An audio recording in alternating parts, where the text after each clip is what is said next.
Hello à tous, c'est Pascal du Team Brownies et aujourd'hui dans la rubrique One Minute Play, on va aborder le sujet des mousses de filtre à air, leur imprégnation avec les huiles dévolues à cet usage, ainsi que plein d'infos sympas.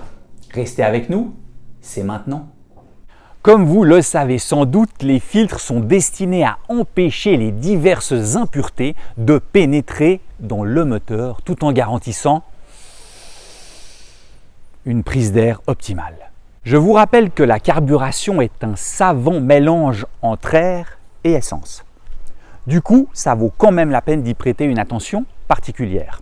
On parle quand même de la durée de vie de votre moteur et de son rendement. On va aborder ce sujet en 3 thèmes: les mousses, les huiles de filtre, leur préparation et remplacement. La qualité de la mousse est importante, ni trop dense, ni trop légère. Il en existe de plusieurs marques et sont en règle générale de bonne qualité. Je vous conseille de les choisir principalement en fonction de leur disponibilité. En effet, le couple mousse-huile va influer sur le réglage de la carburation de votre moteur. De mon côté, après plusieurs années d'utilisation des mousses PSR de marque allemande, je suis passé depuis cette année sur les mousses Ultimate. Ces huiles sont spécifiquement élaborées pour cet usage. Là aussi, trouvez une marque qui vous convient et essayez de vous y tenir. J'ai fait plusieurs tests, notamment en essayant des huiles de filtre pour motocross, conseillées par certains pilotes. Elles sont très intéressantes car elles ont un coût de revient imbattable. Mais personnellement, elles ne m'ont pas convenu ni convaincu. En effet, la poussière forme une sorte de croûte sur le filtre et étouffe le moteur. Selon moi, l'huile Mugen est la référence. Mais je peux également recommander l'huile Ultimate que j'utilise depuis le début de la saison. Jusqu'à présent, mes essais sont extrêmement concluants.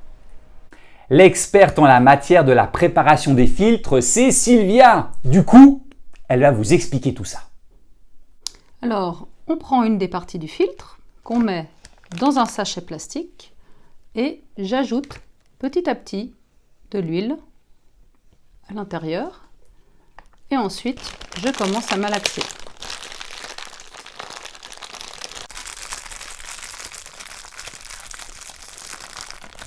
J'en ai pas mis assez, j'en rajoute chaque fois un petit peu.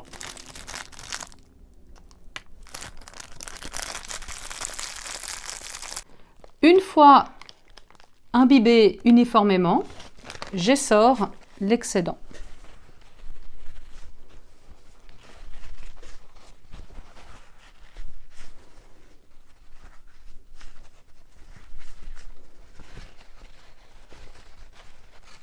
Et voilà.